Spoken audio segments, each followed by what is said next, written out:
د ویسټ انډیز لوبغاړو په خلاف سکواډونو په ټولنیزو رسنیو او د هیوادوالو سخت غبرګونونه راپارولي دي. د کرکټ بورډ پخوانی رئیس عزیز الله فضلي هم ډیر سخت غوسه ده.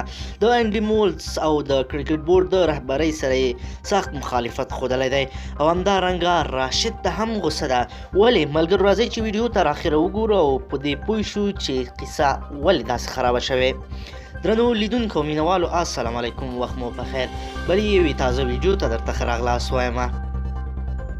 پرون د افغانستان کرکټ بورډ د غوروۍ کمیټې د ویسټ انډیز په وړاندې راتلونکو یو ورځنیو شل اوریزو لوبو لپاره سکواډونه اعلان کړه.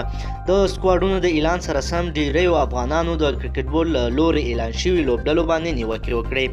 د دوی په نظر کرکټ بورډ هماغه پخوانی لوبغاړي یا هم دواړه سکواډونو کې خپلویو او انډیوالیو ته لومړیتوب ورکول شوی دی، په داسې حال کې چې د شپږیزې غوره توپ اچوونکی او غوره توپ وهونکی نه دی اخیستل شوی او نه هم د منیر کاکړ انتظار پای ته ورسېدی.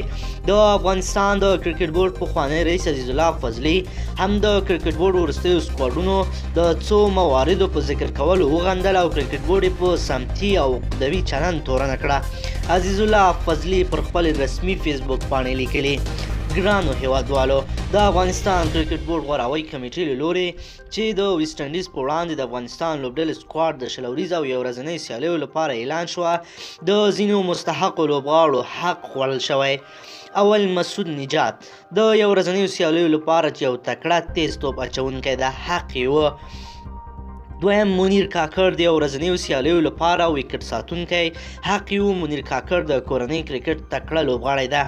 دریم حشمت الله شهیدي د یو ورځنیو سیالیو لپاره حق یې جوړېده. څلورم نور علي زدران د یو ورځنیو سیالیو لپاره حق جوړېده. محبوب بهیر د یو ورځنیو سیالیو لپاره حق جوړېده. د کورنۍ کرکټ په سیالیو کې مسلسل په ډول ډیر ښه ځلیږي.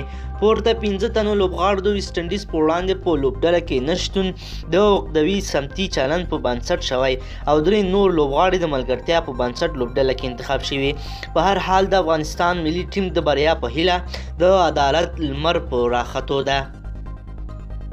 اوس پوښتنه دا ده چې د افغانستان د کرکټ بورډ اوسنی رئیس فرهان یوسفزی او د غوروۍ کمیټې مسؤل انډي مولز د خپلو دندو په پیل کې پر شفافیت او وړتیا ټینګار کړی و، خو اوس داسې ښکاري چې په ډېر لږ وخت کې خلک ترې ناراضه دي.